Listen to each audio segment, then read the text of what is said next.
What up? So today we're going to be reviewing Invasion. First of its kind pay-per-view, last of its kind. A lot of people don't really like... A lot of people shit on 01, the year of 2001, because of the Invasion angle. And they feel it took up unnecessary space on weekly shows and pay-per-views, and it kind of derailed what could have been, I guess, in a sense. This was my first time watching this pay-per-view, bell to bell, and overall I really enjoyed it. It's by no means like the best pay-per-view of all time, but in my opinion, I didn't get to experience it as it happened. I was 2001, I was 4 at the time. I was just about to turn 5, so I wasn't conscious of the happenings. But it was a time in pro wrestling where we had the 3 heaviest hitters in the game come together in one show, and for that alone, regardless of whether like we didn't get to see Sting or we didn't get to see Goldberg, or there was a lot of ECW names that could have been utilized also, regardless of that, sometimes just be grateful for what we get, lads. That's one thing I hate about wrestling, is how ungrateful the fans can be. And it's kind of it pisses me off, I get it, like, but in a sense, you're chasing a peak, a time where pro wrestling peaked, and also a time in society where pro wrestling was so big that we will never get that back again. So people need to be a little bit more appreciative of everything. But anyways, let's get into Invasion. So firstly, booting up this copy of the DVD. This is the oldest DVD I have had the privilege of owning. I do have a copy of Hard Knocks and Cheap Pops at home, but I don't remember seeing what I seen at the start. I could be wrong. Of when I did boot up this DVD, there was an old school Silver Vision intro. Something really small, but I'd never seen it before, and it was really cool to see that older version of the Silver Vision intro. There was like a voiceover of Jim Ross and I think somebody else. That was just really cool to see from the get-go. Also, the Don't Try This at Home video package for that time, I'd never seen that either. So it was nice. It started off really nice. It was just the Silver Vision intro into the Don't Try This at Home package, straight to the main menu. So I think the main menu consisted of just play, matches where you could pick which match to jump in at, and extras, which we'll go over at the end. But let's get into the card itself. First, I'd like to give some appreciation to the stage design here. I'm big on stage designs. So we had an entrance for the Alliance side, WCW and ECW, and then an entrance for the WWF side. So each opposition came out from their own sides, which I thought was a very cool touch. Firstly, on the card, we had Mike Awesome and Lance Storm against Edge and Christian. Lance Storm tried to cut a little promo, get a bit of cheap heat, and then that was just like kind of halted, and Edge and Christian made their way to the ring. It was an alright match overall. The only things I can remember that I took from it was I think Edge back body dropped Lance Storm over the top rope onto Mike Awesome, and it could have been a pretty nasty landing. It looked like he could have landed on his neck, like it was pretty bad. And then Christian, you know, when Matt Hardy drops down to his hands and knees, and Jeff will run up, boost off his back and hit a leg drop. Christian tried to do that to the outside of the ring, and his knee clipped the top rope So it was just like back-to-back ugliness. Shit could have hit the fan real quick, but thankfully it didn't. One thing I noticed was from the get-go, there was no ECW chance. Now, we had two big names, in my opinion. I'm a diehard ECW fan, so maybe not really a big name, but look, Lance Storm from the Impact Players and Mike Awesome, which had a pretty huge reign as ECW champion before he jumped ship. And there was no ECW chance. I understand that obviously the Alliance was the heel opposition, but like I'd be getting an out ECW chant going, like, without a doubt. So yeah, it was an alright match overall. I did notice also, this was the first thing I did pick up on.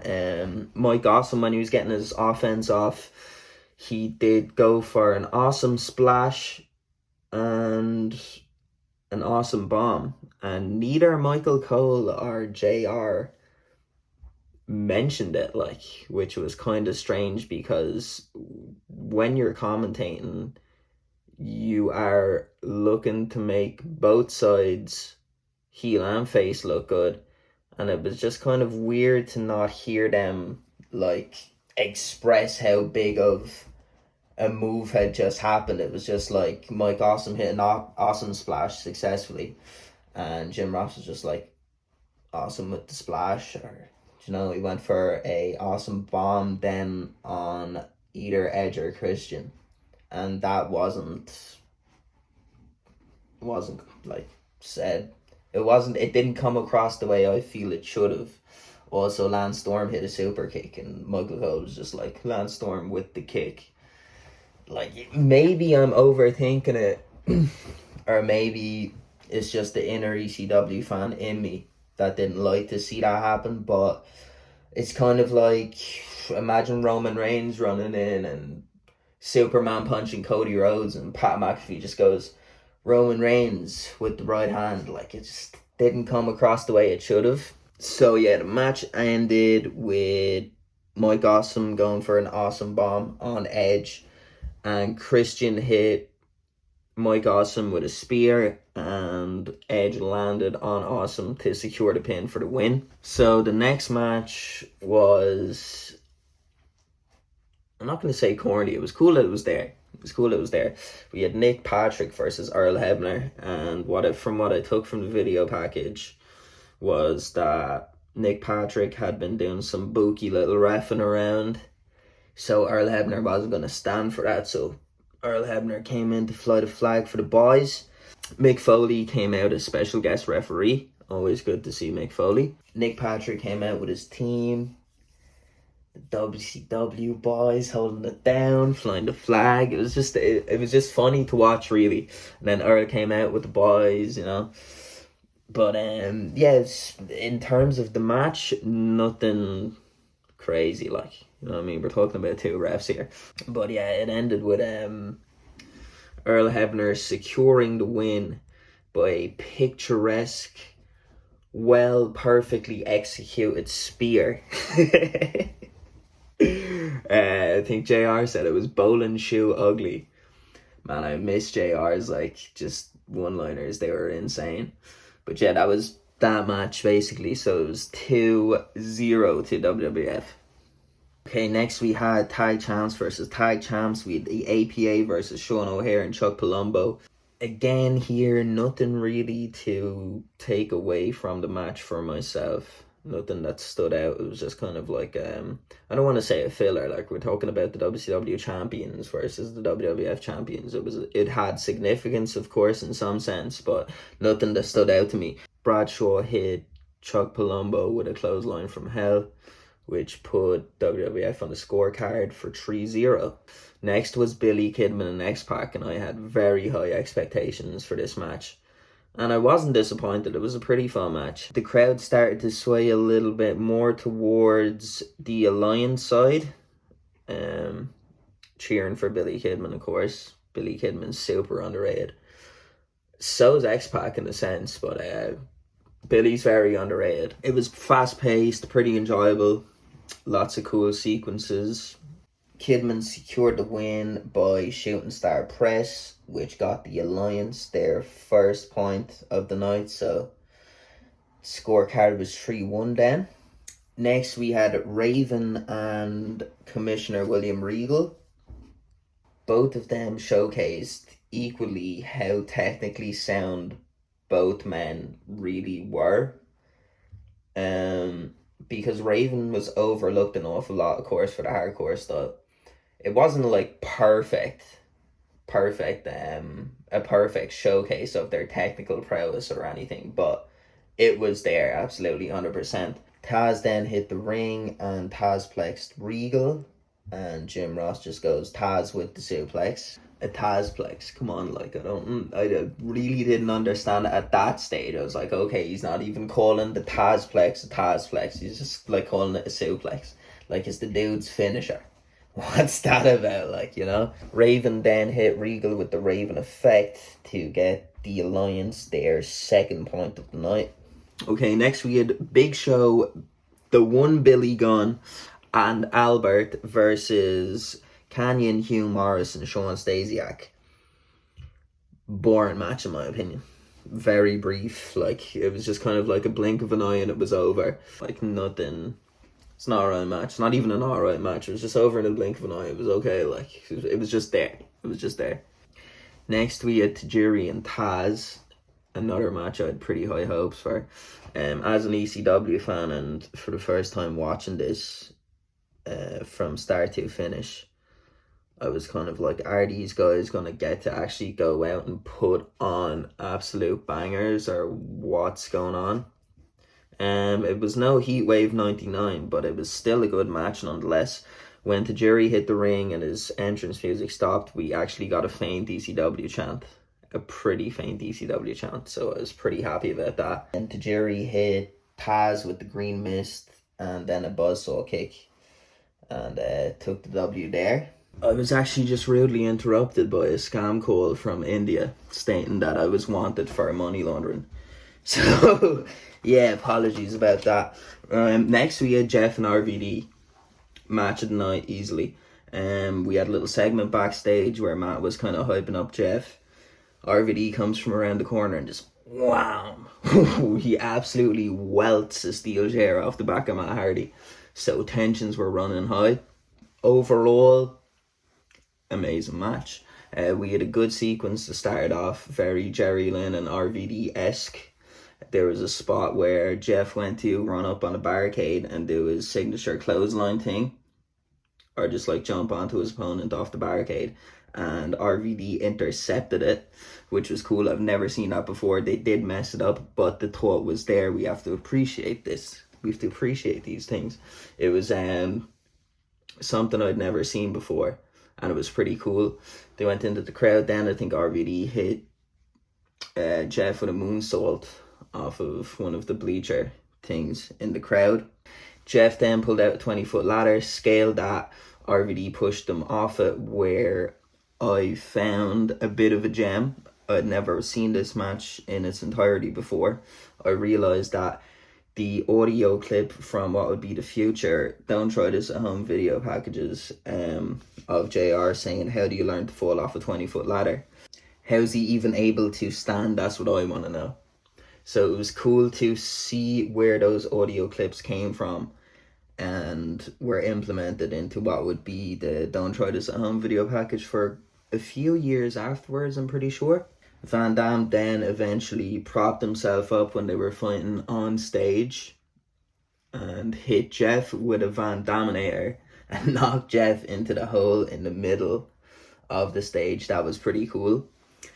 The match ended with RVD hitting a 5-star frog splash to secure the win and become the hardcore champion.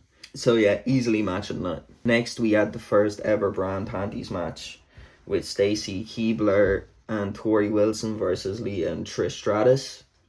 Not much to say about this match apart from I did kind of sit back for a second and realise how much the world has changed since then and how edgy things were back then. Just kind of like, I appreciated it in a sense. Obviously now women's wrestling is way better. but it was a period in time where it was like the Jackass era. Nu metal was mainstream, and we didn't know exactly how good we had it back then. And I'm kind of trapped in that little era in my mind, and I always will be forever. So, yeah, not much to say about the Bra and Panties match. Trish and Leah secured the victory by reefing the garments off of the opposition. So, main event time. I wasn't expecting much from this main event, because when I did scan over it on the network, I got to it and I was like, okay, the inner smart, if you will, assumed that like it would just be kind of like, oh yeah, a little back and forth here and there, and it will end with like, everyone rolls to the outside and everyone comes in, hits their finisher, then someone else come in, hit their finisher, and it end like that. And it didn't at all. So firstly, Kane and Undertaker's entrance gave me goosebumps. Kane's team hit, and then there was a pause, and then boom, Limp Bizkit, and the pop was just insane.